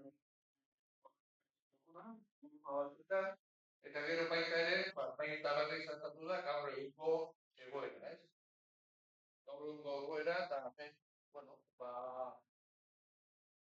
kontzeptu hauek baita berriz, ez? Bidegurutzean, honek erabili izan duz, eta hemen eman taldearen izenburua representu ditzela, baipatu ditan da, Infanza Joseba Zuleka, eta inorrak, urtetan Ameriketan egon dagoetan, liburu bat diatzen zuen, eta abarriaren inpasa zuen, kontseilutik eta larrialdi askotan entzun dugu, larrialdiarekin indarraldia ere bai, horrekin batera pizkundean, horreko abenduan Bilbon izan zen ekitaldiaren leloa eta ekainaren 13an egingo dena ere Iruñan pizkundea kontzeptuaren barruan dago, azkeneko korrikan ere pizkundea baita berriz aipatu da, oldarraldia batez ere epaitegietatik datorren euskaren kontrako epaiak direla eta gero jauzia, eta jauzia ere askotan aipatu da, hizkuntza politiketan jauzia behar dugula, jaurlaritzak berak jauzia gara hartu du lelo bezala azken bola honetan, programa batian, Portuko, Euskal Herrietako 3 lehendakariak elkartzetan, Txirite eta Pradales, eta Imanol Pradales lehendakariak ere jauziaren inguruan hitz egiten zuen. Bueno, kontzeptu hauek inguruan nik uste jaso ditugula, baita berriz, eta azken batean zer da jaso duguna? 3 lerrotan. Orain arte egindakoa, ikeragarri izan. Falta eguna, sekulakoa da, eta erronka berriak sortu zaizkigu, eta gaude momentu arraro batian. Tentazioa da, ez aurrera ez atzea, gauza batzuetan aurrera, leku batzuetan aurrera, beste batzuetan atzea, beste batzuetan... Eta hori da, nik uste sentsazio orokorra jaso du. Hortxe. Bai. Gaur horren inguruan, elkarrezketatu banduen ere, zenbat gara hortan, Iñaki Urrebaso, bera da, Garriko Eskultotxarekin, izanok esplikatuko du bere, liburu hau argitaratu dute, horrek dute, zagotek ere bakitu esakiela, esnatu alaik, euskararen oraina eta geroa, diagnostiko baten argitan, eta pixkat dute sensibiloni ere nabarmentzen dutela. Ez da, elkarrizketan, Iñaki Urrebasok ere aipatzen zigun, hortan, gehien zuen okadoz gaudela, hau da, bere tesitik ateratako grafiko bat, ez? Ez dut bida, 3 arro nahiko nabarmen. Berak aztertu ditu euskararen inguruan dauden datu demografiko guztiak. 1900-etik ono. Dauden datu guztiak hartu ditu, da orduan, hauek dira. Hau txikien lehen hizkuntza. Ditugu, datuen arabera, 1906an, Euskal Herriko aurren, euneko 51 lehen hizkuntza euskaratzen. Eta hori guntzan, bera, gerra dator, nabarmen gerra, eta bigarren gerra mundiala iparraldean, nabarmen bera, eta 1971 hori da horretxisa horreko emezot. 51-etik emezot. 74. Bi belaunalditan, 70. Luego antes de hacer esto usted izan. Horren migrazioak eragina guztiak. 70ko markadan, de repente da, frenazo. Galera frenatzen da, eta 76-tik 2000-ra, gutxi gora bera, beti gora. Hemen dago, Frankoren ondorengo, lehen urtean. Hezkuntzan, ikastolak eta eskola publikoetan eta beste eskoletan ereduarena, euskaltegiak atope, eta horra zen da. Eta gero, 2000-tik aurrera, gaude hor, ez atzez aurre, ontan ere. Epizentzotik gara. Erabileraren datuetan ere antzeko irakurketa egin daiteke, eta pizkat hori ikusteko inpaso du. Gero, Iñaki Jorrebasoren hori zenbat garan programan ere berak aipatzen zuen, hiztun kopuruaren hobekuntza nabarmena izan zen ikusi duena, milioitik gora garaia, baina nolako hiztunak ditu. Orduan, gertatzen dena da. Euskeraz, erderaz baino hobeto moldatzen diren hiztunak dira 108. Bi hizkuntzetan berdintzen 108. Eta gero daukago, 114 erderaz, euskeraz baino hobeto moldatzen dena. Eta beste 108 ulertu bai baino ez daiteko kapazitatea. Orduan, esango genuke. Euskera erderaz baino hobeto moldatzen diren pertsonak gehi erdiko horiek kenduta, pues 112 osatzen dute. Eta Euskal Herriko kaleko erabilera momentotan euskarena da 112. Baina guk badakigu kalean euskara egin ahal izateko balentza asko bete behar dela. Hitz egiten dutenak jakin, hitz egin nahi izatea, parekoan jakin, hitz egin nahi izatea, gaina jakin, jakina, gaina. Horrek izan nahi du. Eta hau da, bizat Iñakik ekarri dut aldaketa. Orain arte esan izan dugu. Ezagutzan indartsu gaude erabileran ahul, eta Iñakik esaten du. Ez. Ahul gaude ezagutzan. Ezagutza hori izan da, erabilera, espero benezakena baino asko faltuagoa da. Horrek esan nahi du. Erderaz hobeto moldatzen da jende asko, erabaki duela euskaraz egiten. Antes ere, seme-alaba du. Eta horregatik egiten ari gara aurrera. Horregatik batzutan esaten dugunean, ezke beraien artean erderaz eta guekin euskeraz, kontu zen tipologia da. Bali badia gurasoak euskaraz ondo egitenak, baina askotan dira, erderaz asko hobeto moldatzen dienak, euskaraz egiteko zailtasuna dutenak, ikala ere erabaki dutenak, euskaraz egitea eta zutela beketik. Horregatik esaten du Iñakik ere, gure indargune nagusiena da motivazioa, motivazio sozial. Orduan, gaur egungo egoeraren inguruan, gero elkarrizketatu genuen, liburuaren bigarren egitea, Gerikoitz Goikoetxea, eta... Bai. Zer?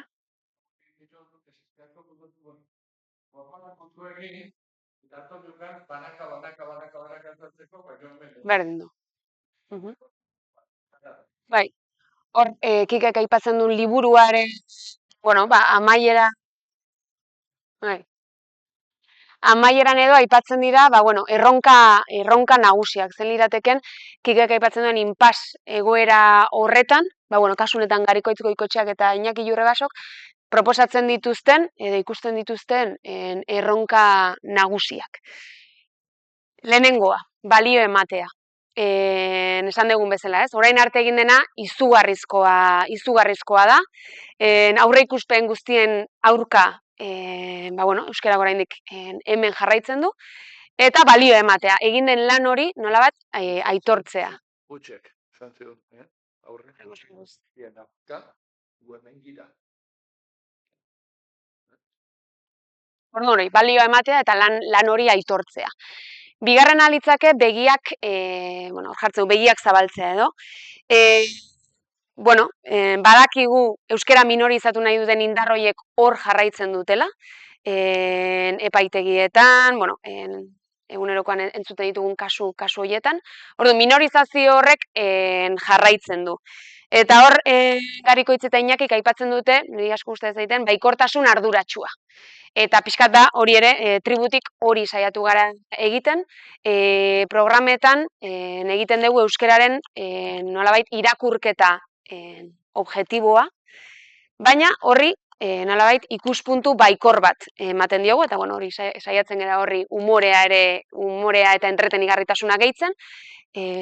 Orduan, begiak zabaldu, baikortasun batetik begiratu, eta beti ere arduratik. Hirugarren litzake egoera ulertzea. Eta horra aipatzen dute, beharrezkoa dela nolabaiteko analisi bateratu bat, oinarri batean gutxieneko adostasun bat, eta hortik eraiki, nolabait, helburuak eta estrategiak, ikusi dugun grafika hortan, nolabait, pizkunde hori edo olatu hori edo jauzi hori gertatu dadin. Beste zerbait aipatzen dutena da, onartzea nolabait, hizkuntza baten bizi berritzean edo normalizazioak konpromisoa eta lana eskatzen duela, hori jada ikusi dugu, azken urteetan, eskatzen duela, eta bai alor sozialean, eta bai alor erakundetatik eta alor politikoan. Beti aipatzen diren bi eremu horien indarrak, ez? Gero legoke beharra sortzearena. Eta hor John Sindreuk aipatu du ere hitza, esklusibitatearen hitza. Badakigu Euskal Herrian erderetan bizitzea edo euskara gabe bizitzea oraindik posible dela, jendea eroso bizi daitekela euskara hitz egin gabe eta euskara erabili gabe, eta horregatik inportantea da euskarak bere espazio eta funtzio propioak izatea. Bai, eta gero ere aipatuko dugu, hor badakizue arnasgunen kontzeptua ere hor dago, horietako bada Zarautz, eta hizkuntza gutxitu batek aurrera egiteko ezinbestekoak ditu espazio esklusiboiek, non euskara arau soziala izango den, bai? Zerbait egiten. Nabardura bat, askotan beharra eta inposizioa eta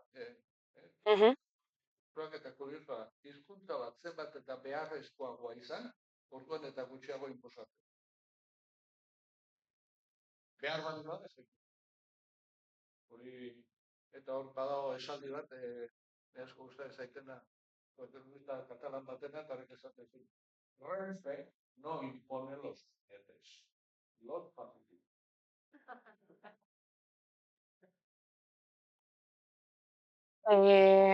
Nun ninduan, beharra sortzearena. Gero leguke, zeharkakotasuna.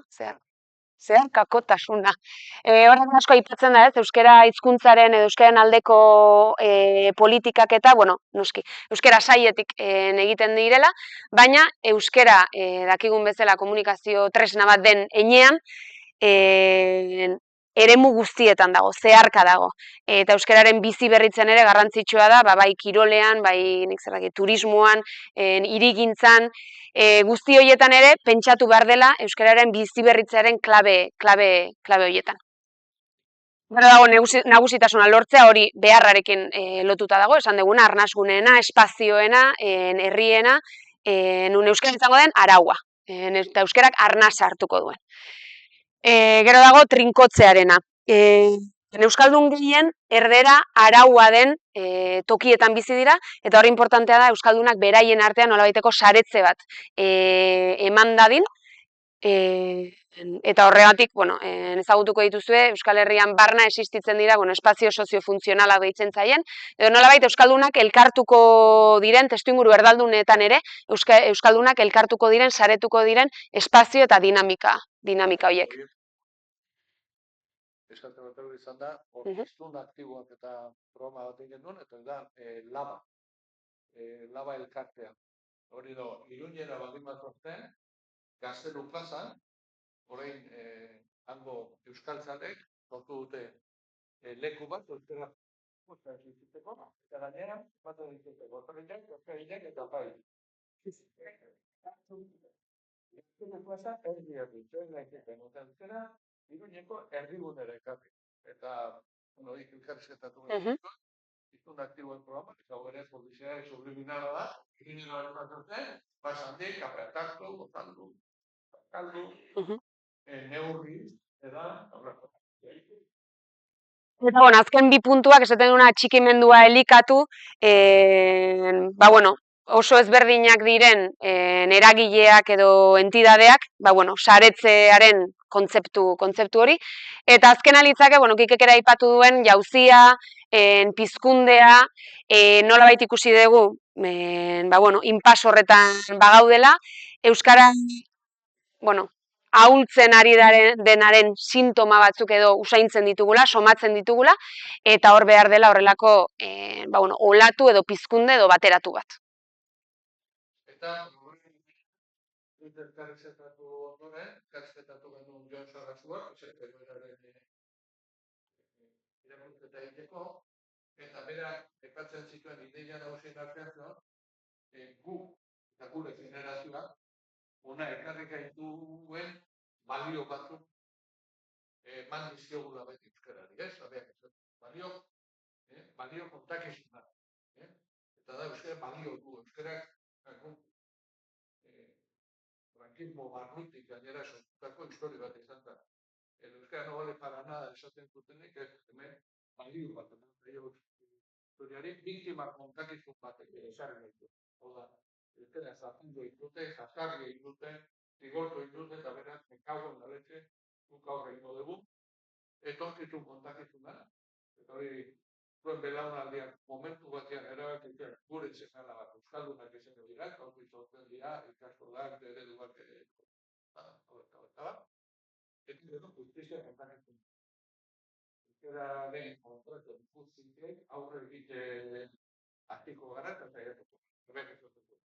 Kontakizun guztiek baliagarriak zaizkigu, baina gaur egun horiek ere zabaldu behar ditugu. Beste narratiba batzuk sortu, ez?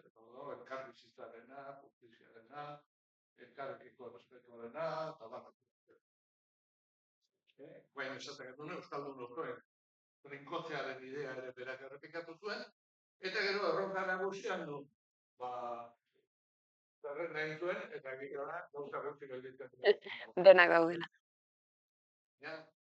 Lehenengo hirurak nabarmenduko dituzte, hezkuntzan jarraitu beharra dagoela lanien ezinbestean, batez ere gaina guain etorri berriak, eta nola lortu euskalduntzea etortzen ari diren, eta etorriko diren belaunaldi berri horiek, eta hori lortzea lanarekin, hau da, euskaraz ikasi baldin dute, eta ikasen nahi baldin badia, segurtatzea lana euskaraz egin ahal izango dutela, eta gero nik uste eta isi handian zulatua, hori euskara utze zerbitzuen nagusik izan da lortu beharko dutela euskara pientzoan, epe ez handi batean, ez? Eta hori eukatzeko da, Jonek aipatutako hitzak, handia dator, handia da, baina arte ere handiak egin.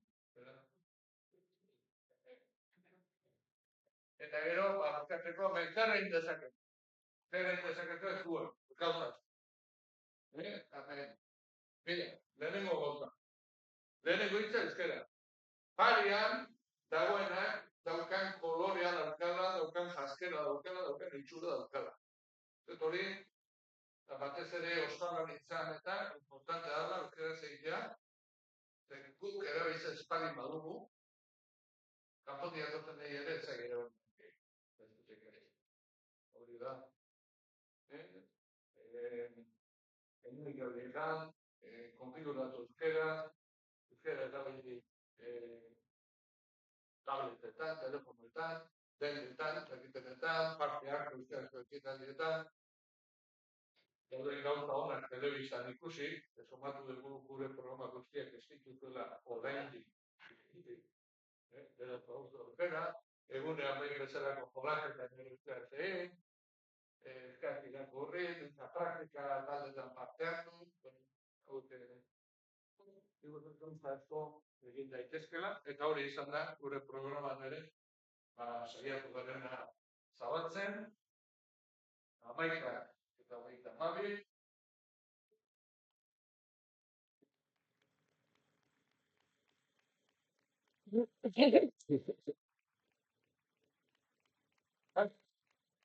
eta guain galdera, komentarioak, insultoak, zer. Bueno, aurrena ni botuan. Lehenbiziko positiboa, aurten martxan jarri deu, kostan elkartean, mintzan lagun programa, bertakoen.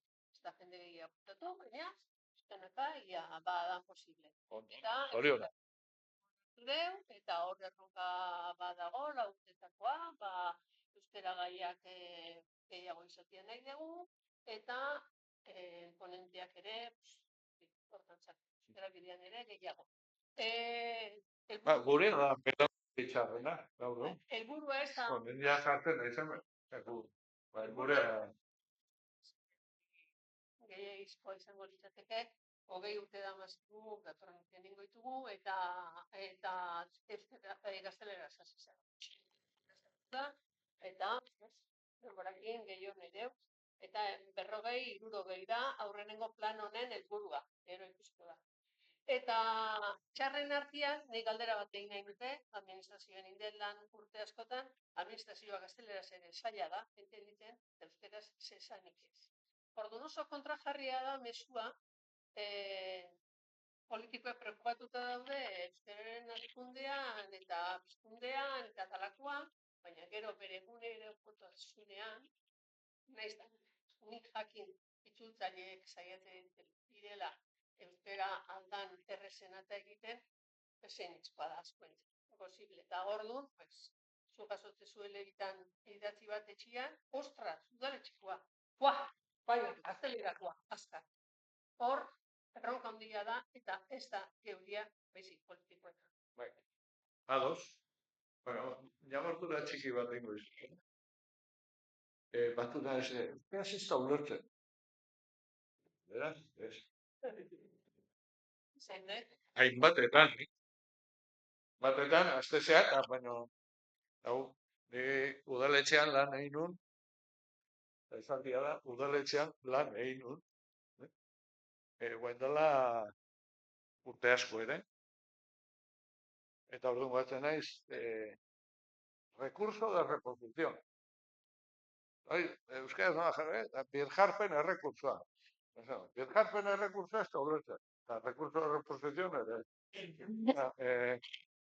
Askotan, esan ditut ez da euskararen abakarrik. Euskararen ere, bai. Gazteleraz ere... Bai, eta gero da hoi. Bai, eta gero ohitura da. Egin kontu, gure belaunaldia, gugea, ni ere erderaz ikasitako naiz. Era bat? Eta gu erderaz ikasi izan du deu, eta guztia erderaz dago.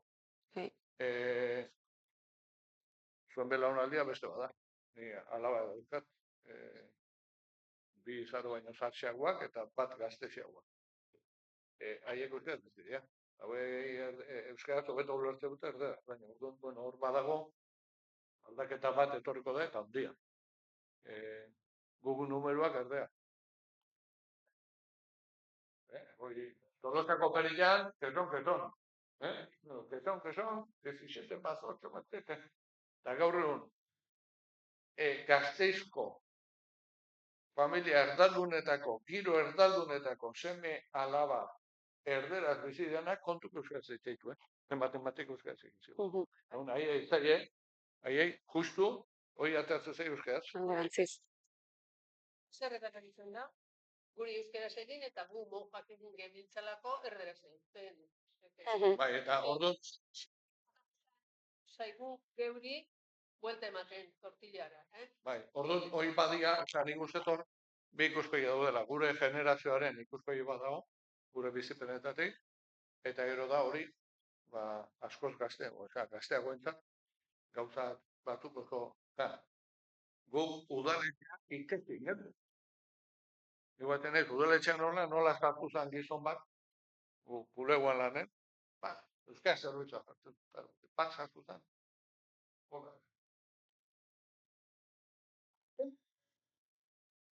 Nik, faktura, nik uda patuite,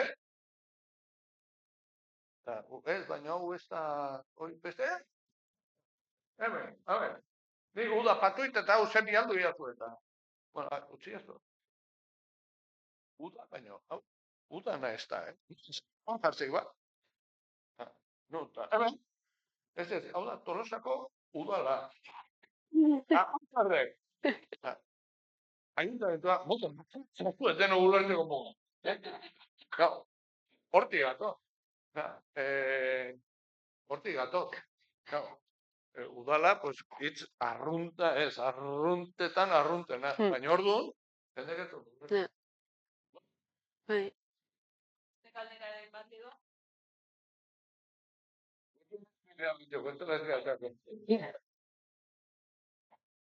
Hoi negoziatuta dugu. Bi galdera, bestela, atelo zazpiak arte, kieto.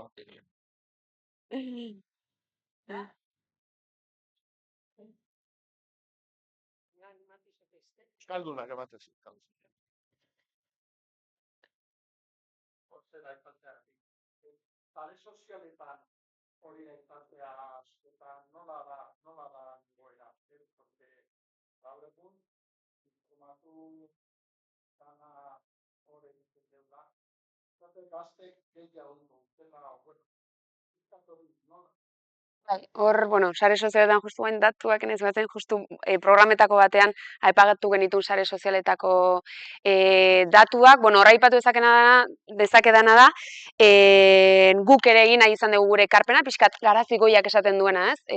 Espazio hori hor dago, espazio digitala hor dago, guk hartu dezakegu, euskaldun bezala hartu dezakegu, hor ere ohitura aldaketak ematea da kontua, eta, bueno, tribuk adiez ere salto hori eman dugu, eta sare sozialetan bagaude, eta, bueno, guk adiez somatu dugu, triburen kasuan, gure edukiak, bueno, interakzioak izan dituela, ikustaldi asko, eta, bueno, nik behintzat nire inguruan somatzen da, sare sozialetan, bueno, orduan eta eduki sortzaile gehiago daudela euskaraz, azken urtetako tendentziara izan da gazte euskaldunek beraien euskalkietan edo beraien hizkeretan sortzen dutela edukia. Bueno, musika munduan dabiltzan abeslariek ere beti dute sare sozialetako edukia sortzeko kasike batera doaz, eta hor euskal musikariek nik ikusten dena eta jarraitzen dutena behintzat bada sorkuntza hori badagoela, sorkuntza digitala badagoela, plataforma berriak ere sortu dira, primeran bezalako, guau bezalako plataformak ere hor daude, hor ere pixka bilatzen dena da, sakabanatuta egon daiteken hori, ze bueno, interneta eta mundu digitala da zabala, ez dakit nun bukatzen den, eta hori biltzeko lanak ere egin dira, eta bueno, lehen Kikek ere aipatu du, ez? Wikipedian ere euskerak badituela ba, bueno, publikazio asko, beste hizkuntza askorekin konparatura. Ordu, bueno, nik sensazioa pixkat hori dauka sare sozialetan, bueno, euskerak baduela presentzia, eta, bueno, gero ere badagoela hibridotasun hori, ez? Edozein gazte euskaldunen ni ustet, ba, beraien kontu, Instagram kontu edo hartuko bazenu, ba, bueno, noski eduki sortzaile euskaldunak jarraitzen ditugu, ingeles sortzen dutenak ere bai, gaztelania sortzen dutenak ere bai, eta pixkat hor mugitzen gara. Aha. Kontu, gure hau txantxa badera, itxeko Jon Tindreuk aipatzen. Era iritsi liteke Netflixen serie bat izatea.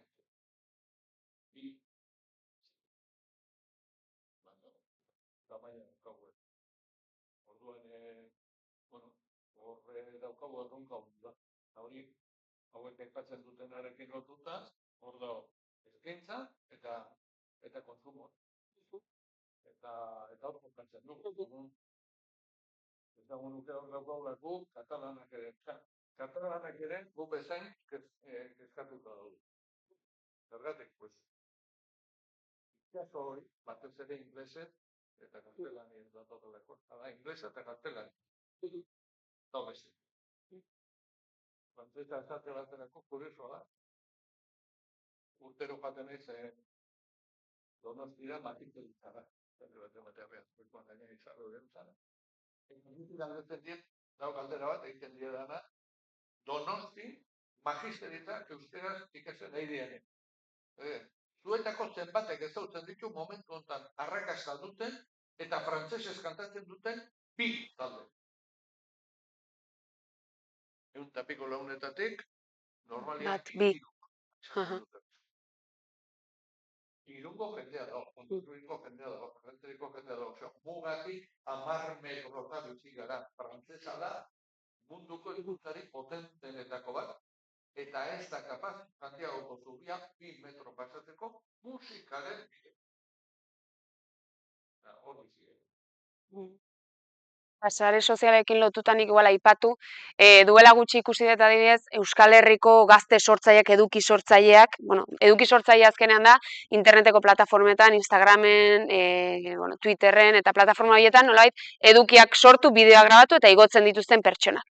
Ba, egin duten lehen aldiz horrelako topaketa bat, 50 bat gazte edo elkartu dira, eta, bueno, askotan aipatzen duguna, Kikek esaten duen urtanta hori, ez? Baina urtanta hori, bueno, ba, sendoa bada, trinkotua badago, saretua badago, eta bueno, hori ezake duela pare bat hilabete izan zen topaketa hura, eta nik orduztik somatzen den niri behintzat, bueno, algoritmoan, eta saretan, eta ateratzen zaizkit gazteak edukia sortzen euskaraz.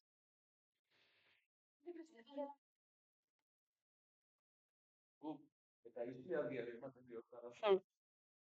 Aisialdia euskaldutuko bage, ontuzian dinamikak zarenkara ere batzeko. Eta hor behar dugu, izate aktibo bat eta izun aktibo bat. Eta kontzientzia hori ere zabaldu.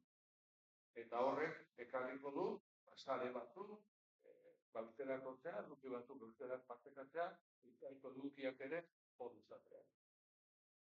Gure indarguneetako bat, izan aipatzen dut dela publika da. Eta gure indargunea da. Indargune handia da. Eta bueno, hori da azken batean. Guk sorkuntza indartu bat behar dugu, eta gero gizarte antolatu bat, kontzientzia linguistiko hori izango duena. Netflixen izango ditugu, Netflix, edo guain gainera Trumpen imperioaren ondorioz datorren moldeotan, izango ditugu edukiak batez ere inglesez eta zelan. Eta bueno, eskaintzarekin bakarrik ez dela nahikoa, ez? Interes bat egon behar dula. Eta bueno, ez dakit nik zentzu ordenetan ikusten dut behintzat euskeraz ikusten duten edukian, badagoela nolabait modu nahiko azkarrean gauza berriak probatzeko, beldurri gabe gauzak probatzeko inertzia hori edo. Egun batean, ikusten duzu, makillaje kontu eta hitz egiten ari den eduki sortzaile bat euskeraz, eta horrengo egunean, tabernaz taberna, pintxoak probatzen doan, orduan hor badago horrelako, nire iruditzen zait, dinamismo bat, gauzak probatzeko,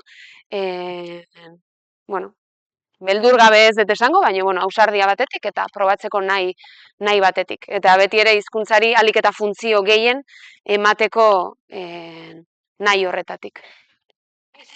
Jakin nahi nuke euskainolari buruz. Osea, mistori, mistori eta euskararen kalidadearen inguruan etorkizuna. Osea, sortuta, hola, baina ondo iten bada, baina bidean galten bagea, erdiko zehoz egiten, Justizados. Hor, betikoa ez, ekilibri hori mantentzea, purismo batean erori gabe, bai. Benetan hizkuntza mantendu eta ez gauza misto bat. Bai, Quintana. Bai, egin duen gazteen hautan programen inguruan. Eta elkarrizketatu genuen gaztea, Donostiarra, baino Baiona, ze Baiona inguruko gazteen bizkera aztertu du, esaten ziren. Gaur egun gaztei esate zaie, gutxora euskainola egiten dutela. Gaur egungo Baiona monei beren gurasoek esan zieten gauza bera esaten. Euskainola edo, zeate esaten dio. Niuz euskainolarekin gara,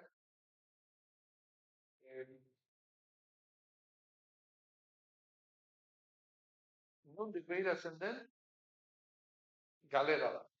Nondik behiratzen den, irabazia da. Bilbo handia eta Gasteizen eta Iruña gazteak 100% erderaz egin duten hirieta euskarara hurbilduko baldin badia, ezinbestean euskainoletik pasa. Beste historia bada, Aiak Berastegi Goierriko hainbat herritako gazteak daukaten aberastasun linguistiko hori utzi eta euskainolera joatzea. Gero, euskainola ere bada adin bateko kontu bat neurri batia. Hau da, ni alabai behin batzen ez, eto izala, aita jundezake kalera, ondo esan arte ez. Eta alabak erantzutzean, aita. Baina guko da itzeite dugu. Bale. Zalun esan nahi zean, mala urte hauska, lasai, guko da itzeite dugu, baina naiz monik kalea, aizue, joan gehitezke, izango diate, pegante. Baina gaur egun, udaletxe batzuk aparejadoria da, eta ez du horrela itzeite. Ze, handik, 3 urtetara aizpa gaztea esate zion. Ez ditzen nola, umia ematete. Bueno, hori ere badago, eta gero dago, a ber, euskera edatuko balin bada, gauza batzuk aldendu ditu. Hizkuntza danak aldatzen dikoaz, ez bakarrik euskerara. Eta ez da hori bakarrik, eta daukagula erdaren presio ikeragarria. Denerak inguratuta bizi gara, orduan. Ez gaur egun, si esan nizu nik, orduan, bueno, orduan, nik uste egin behar dugula lan bat ere, defentsiba lan bat, puriz, esango nuke garbi zaletasun defentsibo bat. Ezin dugu utzi dana libre, hor, zuzenketak ere egin behar dira, baina ezin dugu ere jendea hitu. Eta gero ezin dugu pentsatu, gaur egungo Euskal Herriko gazteek itzengo dutenik, orain dela 150 urte, baserrietan hitz egiten zela ez. Bueno, Nire alaba izan la garbikeria. Osea, ez garbizaletasuna, baina bai, eta gero, a ber, eta gero hemen gauza asko, hoi ez da hola esaten. Hoi, zango izun bia, Muski zen, Euskara ikasten naizen emakume batek, ben, esan zian, ikizko, jo preguntaba una cosa, gaina izan zen, eta itxaldia bukatu. Una cosa, holako misterio bat egiten, oi, ama, horretze gauzeko egiten, ama, bueno. Oye, esto con el castellano no pasa. Pones a hablar en euskera y nada más abrir la boca, todo el mundo te corrige. Y todo es diferente. Bueno, correré. Bai. Bueno, euskainolaren kontra, kexatzetan ikeragarrien, Manuel Arramendi, Luis Manuel. Eta badia, ja berreun urte hil zala, ez? Boba kexatzetan, espainolarekin. Nik lortu nun, Tolotako apaiz batek, zurta, dotako ditut, eta nik aziko, 1808ko sermoi bat apaiz batena Tolosan idatzitakoa. Eta azten da, gure puebloko necesidadea. 1808. Eta pipa hartuta txoratzen naiz, kortejatzian. Pipa, kortejatu, bidena ere erdela da. Orduan, bueno, hortxe, gero eskeola dira gauza.